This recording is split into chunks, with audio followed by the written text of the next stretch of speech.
Дорогие друзья, всем доброго раночку. И едем мы сейчас в Житомирскую область.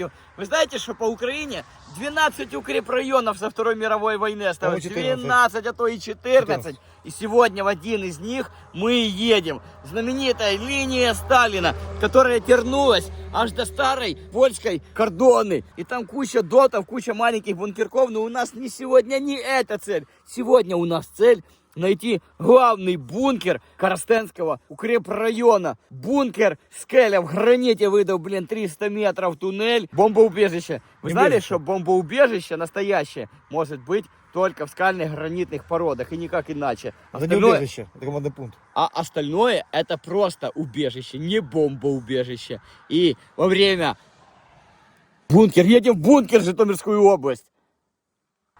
Всегда глазками. Ничего не делаем, глазками смотрим сюда. Спокойно, смиренно стоим, глазками смотрим в камеру. Дядя Лафалом.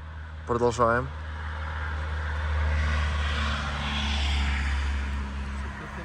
Так, друзья, настоящий сталкер перед бункером должен хорошо покушать. Ты загрузил, как лягушка комара прямо.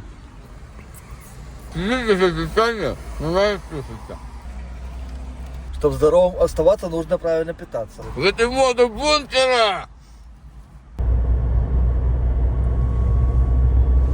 Так, друзья, проезжаем собачью школу Дред. Там сейчас Буба Димина ухаживает за ней, воспитывает. Так что, кто хочет, залетайте до Сереги Дреда. И собак хорошо воспитают, научат и в хороший порядок приведут. Да? Ну да. Я с человеком общался, прикольный дядька. Сейчас спросим. Так, друзья, доброе утро. Мы таки доехали до Житомирской области и находимся в главном бункере этой всей линии Коростенского укрепрайона. Это самый большой, самый главный бункер на всей этой линии. Оказывается, это была самая большая из 12 линий Сталина. То есть от польской границы до Киева здесь было больше 500 дотов. А это самый главный большой командный дот, так скажем. Бункер. Пункт управления всеми линиями, вот этими всеми бункерами, которые были на линии укрепления от польской границы и сюда. Мы познакомились с людьми, которые занимаются восстановлением, и еще в 90-е годы они начали, он был до 90-х годов заброшенный, но люди взялись, люди вложились и сделали красиво, восстановили, провели свет. Там есть что посмотреть, это я вам обещаю, очень интересное место, классное, с толстючими дверями, то, как мы любим, путешествие в настоящий классный бункер. И что интересно, этот бункер выдолбленный в толще скальной породы, то есть он полностью в гранитах сделан, то есть это настоящее бомбоубежище. Для отсылки говорю, что есть убежище, это обычное убежище. Фигня какая-то попала. А настоящее бомбоубежище от бомб может быть только в твердых скальных породах. О, пойдем. То есть бункер сделан все как по правилам техники фортификации. То есть он вот в яме находится. Как это правильно называется? Скажите, в фортификации военного дела, когда идет коридор угловой, как это по терминам будет? Сквозник правильно называется. Видите, сетка, что если камни гранита сыпятся, чтобы не завалило главный вход. И все по уму сделано, все красиво. Добрый день. Спасибо большое, что согласились. Сейчас такое время тяжелое, что никуда не пускают, понятно, из понятных причин. Такое время живем, и спасибо большое, что вы откликнулись. Значит, Сергей занимается с тем, что... В каком году, вы, говорите, начали его? 2006 рік. А ви взагалі його першими знайшли? Ні, знайшли його в Коростенці ще давно, коли його збудували. Ми започаткували це як музей. Тобто об'єкт був збудований, ми вже казали вже давним-давно, але як музей він почав працювати тільки в 2006 році. Тобто ви казали, що ви в молодості лазили тут ще коли маленькими були? Щоб зрозуміли, для коростенців, для дітей, які виросли ще в радянські часи, Скеля це був такий об'єкт, який не просто можна було не пройти. Понимаєте? Для нас нас лякали, щоб туди не ходили, бо тут гази стоять, тут люди там можуть валяти ще там після війни. А для молоді, ви ж розумієте, що це саме те, що хочеться подивитись. Тобто ми навпаки сюди ходили. Більше школи, я вчився в 7-й школі поруч. Тут була друга школа, з якими, так, як кажуть, трошки були в таких натягнутих стосунках. Да. Тобто Скеля це був такий об'єкт, хто перший зайде там. Ми перші заходили, вони нас лякали, ми заходили, тобто, вони заходили, ми їх лякали. Такі були, знаєте, танці, як кажуть, дитячі ігри. Але об'єкт був, цікавий. Він в ті часи, коли я ще був підлітком, він був закинутий, абсолютно засмічений. І, будемо так казати, його в тому вигляді, який він є зараз, такого навіть не існувало. Тобто ми його бачили тільки в страшному чорному, такому сірому, сирому, абсолютно закопченому вигляді. І це ваша була ініціатива, щоб його привести до життя? Ну, не зовсім моя, так на 100% особисто, але я приймав в цьому таку дуже активну участь. Це в яких роках почалося відновлення? У 2006 році я приїхав в Коростень, повернувся, і ми тоді почали його так уже робити як музей. Тобто вже майже 20 років. Так. А сам об'єкт уже, якщо так офіційно брати його, коли його здали в експлуатацію в 1936 році, то я думаю, в наступному році ми йому будемо святкувати 100 років. Ого, нічого собі. А що, наприклад, то що ви своїми силами це все робили, чи якось влада допомагала, чи як? Ні, ну так і без влади так нічого не робиться. Тут наші були тільки фізичні сили, а фінанси це все Як міська музифікація, влада. це як місто, да? Ну, 100%. Допомагало. Фактично все, що є всередині, і все, що зроблено всередині, це зроблено руками коростенців, небайдужих, як ми називаємо, які приносили сюди щось, хтось щось вдома знаходив, хтось щось в лісі знаходив. І це все стало основою для експозиції, які є. Угу. Я зрозумів. Все, вот эта система вихлопних газів, це все старе, це все ну, якби оригінальне. Тут стояв колись, щоб ви розуміли, тут стояв 50 кіловатний бензиновий генератор ще в ті часи, який запускався на випадок аварійний, тому що скеля була під'єднана до мережі такої звичайної. І якщо в випадку війни він працював свій генератор. І тут вихлопні труби, які залишились. Тут вмонтований, до речі, в стіну вмонтований бак приблизно на 10 тонн палива. Ага, даже так. От тут він знаходиться, прямо на цьому місці. Цікава штука, це УЗС, унифицированная защитная секция. Тут внутри идет сетка. Эти штуки промазывались маслом. И в случае ядерного удара внутри создавалось избыточное давление. Эти штучки закрывались. И воздух мог оттуда только выходить. Они назад закрывались. Туда не мог заходить радиоактивный воздух. При избыточном давлении на пару атмосфер больше в бункере, чем здесь. И воздух только выходил оттуда, не заходил. Да, все продумано, класс. Друзья, сейчас мы зайдем в настоящую скалу. Мы находимся внутри, в большой гранитной такой яме. И сейчас мы отправимся прямо внутрь гранитной скалы. Що, Лафа, заходимо? Це всередину бункер. Що? А, ого, старе. Що, старе надписи? Три. Що? Шурфы для взрывных работ. Долбили, трот закладывали, бахкали. Леша, пошли внутрь, мне там интересно. Двері закриті. Це оригінально. А это швеллерами сразу проложено укрепленными? Абсолютно точно. Так називаємо противоуломків. Якщо скеля лопається, або що скеля не монолітна. Якщо лопається, то ця штучка не тримає. Це броня навіть. Это ж ты такие строил в молодости, да? Ні. Такі двері ставилися у всіх фортифікаційних спорудах того періоду. Вона заклинена, до речі, і ще з тих часів після війни я не знаю, що тут сталося. До речі, німці описують, коли в 41-му році німці прийшли в Коростень, вони описують таку цікаву річ, що об'єкт, ну в принципі ми знаємо це по документам, об'єкт повинні були підірвати повністю, тому що задача була, тут був такий 38-й окремий саперний батальйон, вони повинні були взорвати мости при відступі і взорвати цей об'єкт. І німці, коли прийшли в Коростень в серпні 41-го року, вони написали таку цікаву річ, що коли побачили цей об'єкт, то стіни всі були заляпані кров'ю і були знайдені остатки підривних Речовин. І є така гіпотеза, що люди, які повинні були підірвати об'єкт, підірвали самі себе, розумієте? І двері, оці двері, вони заклинили, і от як вони стали в той час, так їх ніхто не може відкрити. Там вже і ВДшкою пробували, як кажуть, нічого. А що тут, не було дверей на вході? Ні. Тут був сквозник, такий П-образний сквозник. Це щоб вибухова хвиля повертала? Так, бо це вже добудовано пізніше набагато. Це ж уже радянський, і то радянський. Тут система була дуже проста. На вході стояли рішотки, звичайні. Ага. Тому що коли двері закриваються, воздухозабор, от, бачите, вниз іде? сюди забиралось повітря на об'єкт, а двері герметично закривалися. І рішотки, вони так і називались протиштурмові, щоб люди не могли залізти сюди і кинути якусь ерунду. І були другі двері, от то, що ви зараз бачимо. Це так називаємо гермодвір, яка забезпечувала відсутність проникнення отруйних газів. Тому що ці всі командні пункти будувалися з урахуванням уже Першої світової війни, щоб газ, не дай Бог, не попав всередину. Вже гази були. Звісно. З першої. Да. А ця маленька не відчиняється? Ні. Это довоєнне или как? Конечно, довоенная. Но сварка уже была. Патона? Да. Под флюсом броневарили. Let's go. О, помазано. Я кажу тобі, що тут помазано чи що?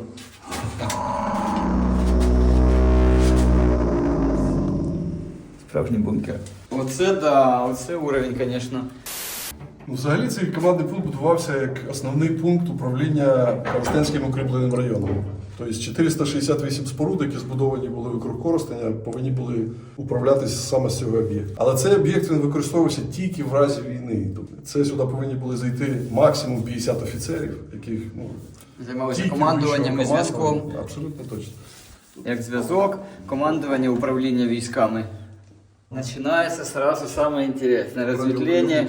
Ведите тогда куда прямо? От це цікава штука, про яку мало хто говорить взагалі, а це так називаємо дегазаційний пропускний шлюз. А як його просто називають душові кабінки, ну в принципі правильно, тут була душова, як бачите, от сток для води. Тобто, якщо наружу використовувалися там отруйні речовини, людина, яка сюди б заходить, вона не мала права зайти через ці двері. Повинна тільки була проходити сюди, там стоїть у нас такий дядя, його звуть Боря, який перевіряв. Опа. Дядя Боря, здравствуйте. Это вы занимались дезактивацией людей в 30-х годах? Ага, тут сам пропускник. Видишь, как сделано? Оно по кругу. Ты заходил, тебя мыл. Дядя Боря тебя помыл. Дядя Боря уже старый, видишь, у дяди Бори уже рожа. Привет, Боря. Смотрите, в бункер. Класс. Ну, цікавий момент, то, що навіть німці на це звертають увагу, що вони, коли знайшли, вони були здивовані, тому що в туалеті стояли унітази, які зливалися водою. І от ці баки, от ці так називаємо підпорні баки, от висять, це спеціально були баки, які створювали підпор води для того, щоб змивати туалет. Ого. Ну, Это 30-е года. Ну, я про що кажу, щоб ви розуміли просто про що методика яка, що чому для німців це було дивно? Тому що в Коростені перша каналізація взагалі з'явилась в 53-му році. Угу. А люди ходили звичайні річні туалети, як кажуть. А тут вже було створено всі системи, ну якби сучасні. І для німців це був шок. Що, оказується, в Союзі воно є, але люди ж доступу не мають. Ну і ви бачите, що сама каналізація заведена в старі труби, тобто плітка не позбита. І вона вся працює. Вся система каналізації сьогодні... Все работает. Да. Класс. Ничего себе, и туда поворот, и сюда поворот. Тут заблудиться можно. Ну, там прямо там були холодильник і місце для зберігання продуктів. Харчовий. Але Специально на замок закрыли, чтобы никто не ходил туда, продукты не брал. отут запас води, от теж, до речі, інтересно, зварене з бронелистів. Бачите, от шви сварні, от наскільки вони грубі. От тоді сварка, це ж, кажуть, на той момент були найсучасні технології. І все варилось всередині. Тобто цей бак сюди не можна було затягнути.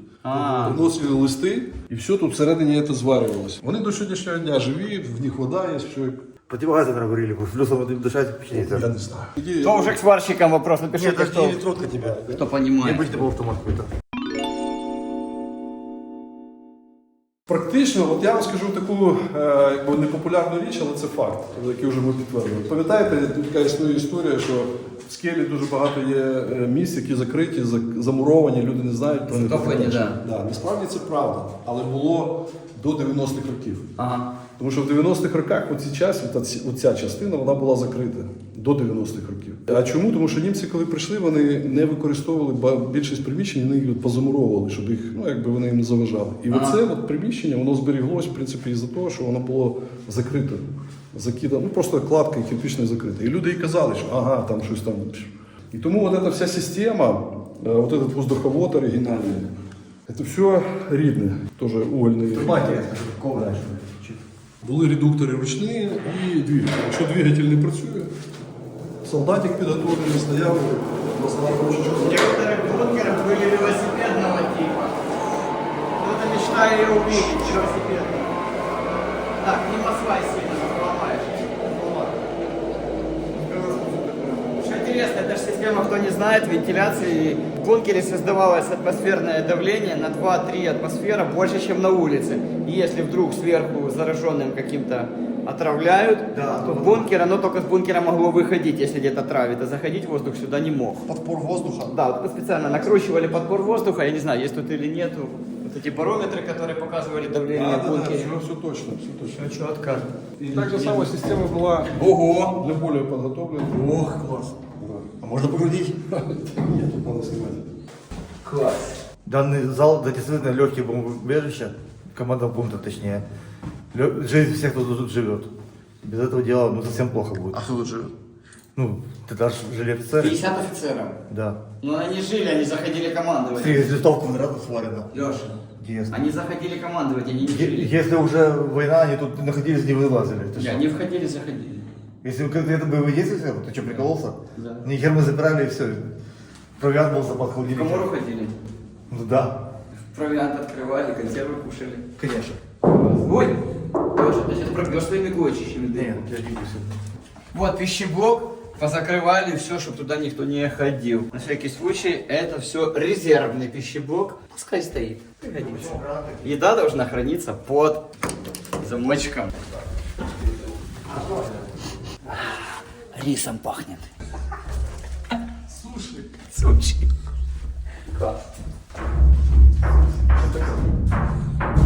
Что такое? О, ты что? А ну сделай. Да я думаю, когда глупые. Леша, ты что, тебя силой наделили? А, кстати, что интересно, радиоточки еще по бункеру. Видишь, сейчас это уже... Сейчас напиши кому-то в комментариях, что это такое, и это вот. И никто же не скажет, Катя, что это такое, знаешь? Не знаю. Я на днях спрашивал у Кати, что это за точка? Говорит, не знаю. Це ж, кстати, в курсі, що радіоточку придумали, ну я не знаю, там приписують Гітлеру, але я думаю, що це Геббельс придумав. Радіоточку, він сказав, що голос лідера повинен чути в кожній квартирі. Треба поставити маленьке радіо, щоб воно грало. Капец, тут разветвление, и туда, и сюда. Мембрана могла работать как микрофон, и могли слушать, что кто говорит. Это и у нас, и в Германии было совершенно верно. Ого, а тут що? Дивіться, от ця кімнатка, вона колись, тут стояв колись генератор, от 50 кВт генератор. Дуже цікава історія. В березні місяці 41-го року сюди приїхала комісія, яка по приказу Жукова перевіряла боєготовність даних об'єктів. Так от коменданта попросили запустити генератор. У нього стояло там два генератор, був зроблений з двох двигателів ЗІС-А, синхронних. В акті комісії написано, що комендант настільки не підготовлений, що не міг запустити два двигателі одночасно, щоб вони виробляли. Ну, а в ітогі вияснили, що один просто двигатель не працював і там запас палива був не такий, як треба. Скажу так, як підсумок акта, який був написаний, що об'єкт не боєготовий, тому що комендант трошки не на своєму місці був. От це приміщення було саме для цього. А після Чорнобиля цей об'єкт почали відновляти трошки так. І от в цьому приміщенні проводився семінар з керівниками цивільного захисту, по-моєму, області чи України навіть. Сюди приїжджали люди. І тут зібрали таку тоді колекцію от таких різних засобів захисту. І тут зберігається, я думаю, що на Україні, напевно, більше колекції немає. Взагалі, перше, чого заінтересував нас скеля, ну ми 20 років займаємося цією штукою, що у вас саме велика фортифікація, протигазів, колекція, напевно, ну якщо не в світі, то в Україні, в Європі точно. І от я скажу, що із цікавих таких тут залишилось, тут є для лошаді, да, це ще довоєнний протигаз для коней. От фотографія, як німці використовували коні з таким этим, бачите? Ого. А це на кого? На квадратну голову? Банка. Це Я думав, у кого башка квадратна. Це взагалі називається, його в військах називали Чебурашка. Це хтось придумав протигаз, я не знаю, для кого він був розрахований, але стріляти з такого протигазу неможливо було, тому що прижати автомат не можна було із-за Интересный факт из этих противогазов, они, я не знаю, как сейчас, но еще буквально пару лет назад на вооружении Грузии они были, вот эти противогазы. И если вдруг идет команда газы, я не знаю, кто его разрабатывал, чтобы поменять кассету, ты должен его снять, вытащить кассету, снова вставить и опять одеть. Абсолютно точно. На полосу поставили. Це була, ну, до речі, я скажу, їх було випущено дуже багато. Потім їх поміняли на ГП-7В. От це вже більш сучасне. Це, мабуть, останній радянський протигаз, який був зроблений от адекватно. 89-й год. Да. Потому что все вот это решта, это была такая, мягко сказать, ерунда, что не передать словами. Вот это интересный протигаз. А ну напишите в комментариях, для чего, не говорите, для чего это с рогом. Кто узнает. Вот интересно. Але цікаво, тут от ще є, от така штучка. Капсула защитно-детская. Да. Це так називаємо камера для новонароджених дітей. Камера. Колясочку ставишь? Да, колясочка була спеціально зроблена. Бачите, тут косметичечка є, все як положено. Тобто мама, яка тільки народила дитину, в разі ядерної війни, вона сюди, ну і видавалась така штучка, щоб дитинка не дихала радіоактивним пилом. Да, це, до речі, на залізницях, так в разі того, що світло вирубало, сюди ставила свічка, звичайно, і вона вот такими дирочками просвічувала. А, светомаскирование. Оповещает, враг говорит по телевизору, что ты видишь, какой недовольный. А это американцы уже городят. Тут, до речі, от цікава теж річ, противогаз, який дуже-дуже рідко попадається. От якщо побачите, він з такими затяжечками зроблений. Це щоб розмір міняти? Не. А ты не знаешь, для чего это? Ну, хай в коментарях тоді. Ну тоже напишите в комментариях, я тебе потом скажу. Ну і з тут цікавих, я знаю, що ви по Чорнобилю їздили, знаєте ці всі штуки. А тут у нас є унікальний, да, дозиметр Ого, 50. Вы такого не бачили. Да, це 50-х років, бачите, він без батареїк був на этом. Як я називаю на 58-му. Динамо машина? Да. Жучок. Ух ты, я и не видел, что такие бывают. Отут стоїть щочик Гейгера, от він тут так закривався в этом. Ну как и в Припяти. Да, це так називаємо в бойовому положенні. А в робочому відкривається, і тут от підготовлений глаз повинен був побачити, скільки тут радіації. Пользувався такими? Не, никогда. Основні, що були дуже часто розпространені, от ці ДП-63, але у нього порог срабатування був дуже, ну, як кажуть, треба було набрати стільки радіації, що... Ну да, и такие эти дозиметры были. Ты ждешь 40 минут, пока он сработает, накопит, потом будет Тогда уже выдавать. умрешь. Не. Так же предохранитель. Самий... Так, Леша, положи. Интересно. Вломишь. Музейный экспонат вломишь, положи. Все, не могу. Саме цікаве, наверное, от, це коли Чорнобиль попав в зону зараження, так сказати, то з Євросоюзу передали вот ці от апаратики. Вот це саме був надійний апарат, яким заміряли весь Коростень. А что Коростень тоже ж под западный след попал? Да. Коростень вважається одним з найбільших міст півночі України, який попав під Чорнобиль. Потім Хмарка повернула... Тут же ж Полесская вот совсем рядом. А під час Чорнобильського вибуху цей бункер використовувався для захисту? Ні. Він був закинутий. Час абсолютно А це колекцію ви власноруч робили? Ну, це збиралося, я ж кажу, це збиралося так, колись тут проводились курси для голів цивільного захисту, щоб показати і розказати, як. Может, из экскаватора. Да. Тут, до речі, з унікальних таких речей є от штучка, це так називаємий сейсмометр. А, сейсмометр. Да, тобто, якщо вибух десь поруч, то воно починало писати, от бачите, тут стоїть це піп-піп-піп. Ага, это газоанализатор старый. Да. Ну, от, до речі, кстати, оригінальна вещь. Ух Такі ти. Свинцові жилети для тих, хто працювали от, в зоні зарядженому. Да. Ну і от ця от штука теж мало хто на неї звертає уваги. Це колись в комплекті була, в дегазаційному комплекті. Це так називаємо ванна дегазатора. Тобто, Тю, а я думал, что это рюкзаки. В бомбосховищах пару разів Да, така штука да, попадалась, я думал, це мішок для речей.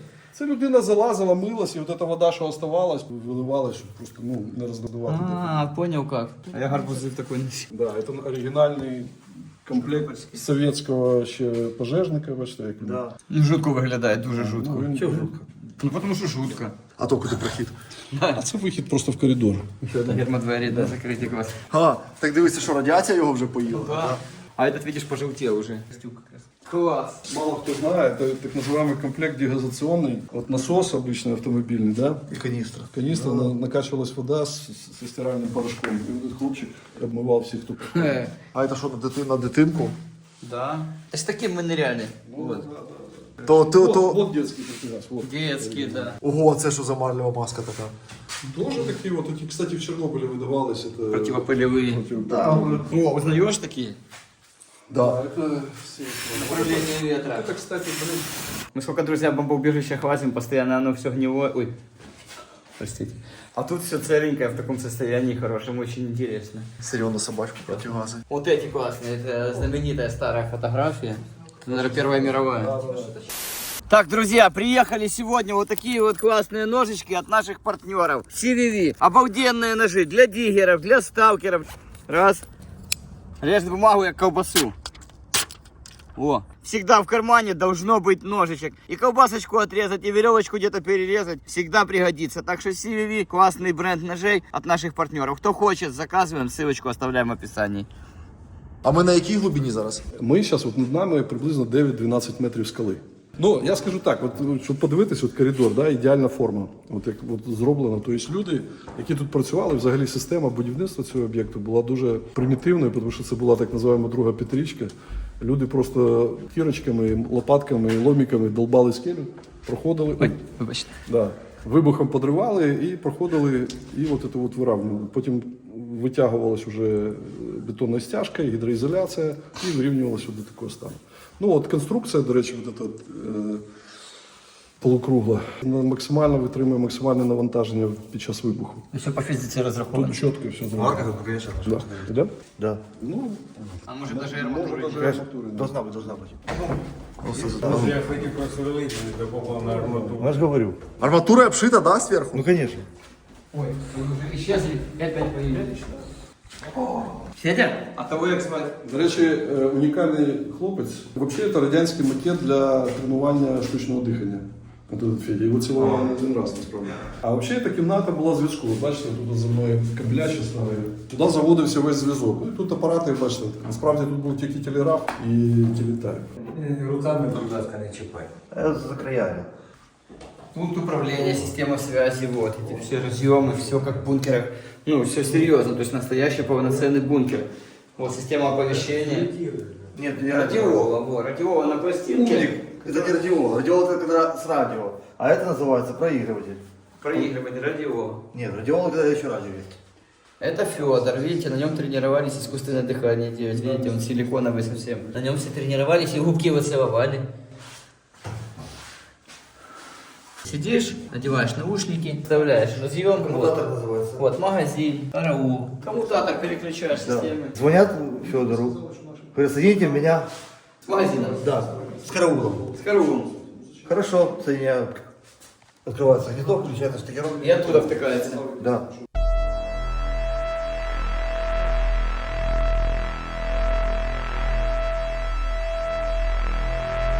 Вот это, до речі, як виглядала натуральна амбразурна система огня в доті. Вот это оригінальна амбразура, вот это ще встигли з розбитого доту вивести одну амбразуру. Їх зараз уже практично цілих немає вот в такому вигляді. І пулемет знайшли теж в болоті. Ну, это, почему ми знаємо, що це наші пулемети? Вот эти вот напливи, що зроблені, це для підключення отсоза воздуха. Да. І от це Газы отведения, да. Да, так и есть. От. Что интересно, во время вот, советского времени, 12 линий обороны, что советское государство как-то использовались доты вообще или нет в советское время? Они просто стояли? Ще їх задача, як я вже казав, була більше таку зробити вигляд, що ми готуємося до оборони. Ага. Опа, чич! Тобто, в чому була взагалі проблема? Це була програма Тухачевського. Був такий маршал Совєтського Союзу Тухачевський. Ага. Він дуже прекрасно пам'ятав 20-ті роки, коли польські кавалерісти залітали в Київ. І їх задача була типу, от, зупинити ту всю кавалерію, от, набудувати ту лінію дотів, щоб вони боялися. Тому що доти в основному були не артилерійські, а пулеметні. Тобто не проти танків, а проти кавалерії. Але з іншої сторони, кожен дот перед собою бачив тільки максимум там, 500 метрів вони повинні були стріляти. Тобто вони не створювали таку суцільну лінію оборони. Ну, я ж кажу, це більше була така психологічна лінія показати, що ми готуємося до оборони. От таке трактування, якщо просто. Разве не секретно там было? Що? Разве не секретно это строительство было? Ну, конечно, секрет. Ні, ну секретне, ну як може бути секретне строительство, якщо все село, в якому строївся укріпрайон, піднімалось і просто йшло працювати. Тому що людей, як такових спеціалістів, будівельників не було. От ці всі штуки, двері, це все робили в селах, ковалі місцеві. Ну як скрити, яка таємність, ну про що ми говоримо?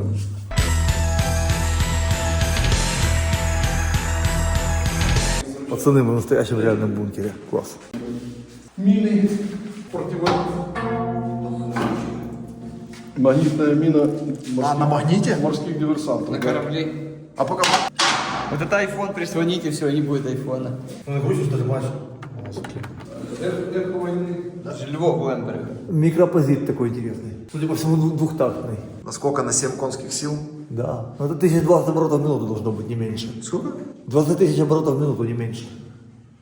Так, а взагалі золоті роки цього бункера, це які? Коли він максимально працював по своєму призначенню? Я думаю, що коли його здали. От тільки коли його 30-ті здали. роки. Тому що в 39-му році концепція помінялась, почався в вересні так називаємо визвольний похід на Західну Україну, і просто границя переїхала почти на 500 кілометрів, ну 300 кілометрів точніше, переїхала на захід, і просто сенс цього об'єкту перестав існувати. Його просто закрили, повісили замок, призначили коменданта.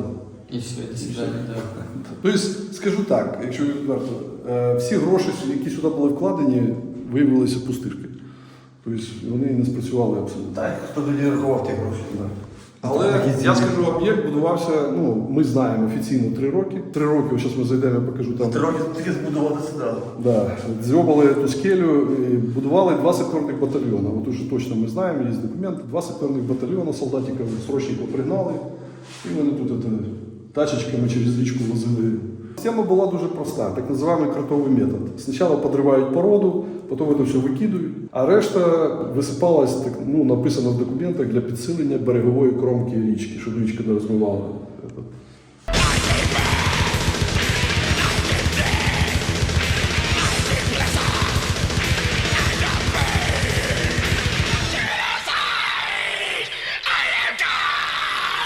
Друзья, очень приятное место. И во время сейчас войны, в такое тяжелое время, найти вот такой вот бункер и посетить, это настоящая находка для ценителей такой вот атмосферы. То есть мы находимся на глубине около 20 метров или более в толще гранитной породы.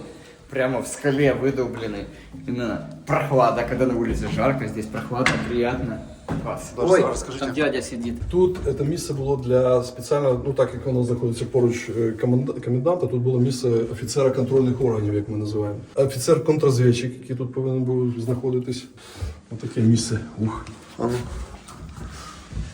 Дядя сидит. Там дядя сидит. Не заходи, по тебе просто встали на как Белый бросят. дядя. Связист. Что интересно, наклон туда идет и наклон сюда идет. То есть вот так вот. Я сказал, что это от того, чтобы вода стекала в водораздел, но меня только что поправили и сказали, это для того, чтобы ударная волна, когда чтобы гасилась, чтобы не поднималась, чтобы она упиралась назад, уходила. Сколько по законам физики бункер построен. Это значит, такие вещи, как вот несколько градусов подъем пола, уже играла большую ключевую роль во время взрыва ударов. Ого, сколько у вас ключей от всех помещений? А что вода, это можно пить или нет? Це конденсат. Так она же это дистиллированная же. Ну давай.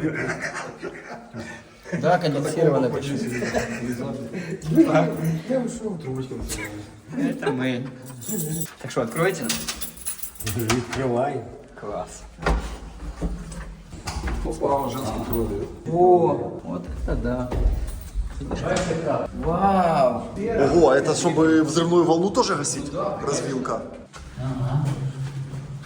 Там еще кусок бункера. Класс! Смотри. Ничего себе. Это так називаємо клапан давлення. Да, він включається і віджимає і виталкиває. Класс! Тычка. Зараз трафік розкидає. мене трафік є. Тут жінка ще йде. От. Голову бережи. Да не надо, она нам. Меньше думаешь, больше делаешь. Класс! Вот эта клепанная дверь без применения сварки делалась. Это еще, ну не знаю, почему делать без сварки. Сварка уже Ага, была. так сварка появилась, Леша. Да в 20-х где-то даже уже. Мне кажется, что это начало эры сварки как раз от середины 20-х годов. И только начинала появляться, тогда еще клепками делалось. А вот то, что интересно, место для удара головой. Видите, как говорится. Бьетесь головой, меньше думаете, больше делаете. Всегда по методике бункер имеет 2 или 3 запасных выхода. Ведь шахта и 2 входа, что если один завалит, через второй люди могли выйти. Это полноценный бункер в скале. Бомбоубежище настоящее в гранитных породах сделано. Вот, в толще горы. Шикарно, мощная, массивная конструкция настоящего бункера. Класс. Дверь уже. Это оригинальная старая дверь, видишь, с того времени. Ого. Ого. Это да. Вот, друзья, четко видно, наглядно, как мы прошли только что в толще скалы. И вот такой гранитный массив над нами был. Около 20 метров толще вот этой вот гранитной породы. И в ней выдал, бункер. Огромная штольня, который как бы разместился, собственно, этот командный пункт. А сколько еще таких интересных? Ого-го! Сколько еще надо посмотреть, успеть таких классных мест. Красота. Буде видно, скільки було над головою. Вот такие, друзья, бывают бункеры. А сколько их еще у нас в Украине? А сколько их по миру? А сколько по другим мирам еще этих бункеров есть? Где еще надо путешествовать будет, ездить, дослеживать, показывать вам. На исследовать. космолете летать. На космолете будем скоро с тобой летать. Пишите в комментариях. Прилетел на Если, Марс, там тоже укрепрайоны. если у вас есть какие-то интересные объекты, пишите обязательно. Мы для вас поедем искать сейчас еще другие такие места. У нас же тоже, видите, начиная с Житомирской области, туда дальше гранитные породы и много бункеров. Ты шо? Прилетело. Пролетело Ты мимо. сдурел, чи шо? Мимо Ты шо пролетело. творишь? Леша, сколько командных пунктов еще таких есть, которые мы будем смотреть с вами? Мы покажем еще много. Вот тут четко видно, насколько гранитный массив большой. Вот, около 20 метров гранитной скалы. Прямо срез четко видно. Конкретно кусок стены гранитной породы. А сколько по другим мирам еще этих бункеров есть? А сколько по другим мирам еще этих бункеров есть? А сколько по другим мирам еще этих бункеров есть? А сколько по другим мирам еще этих бункеров есть?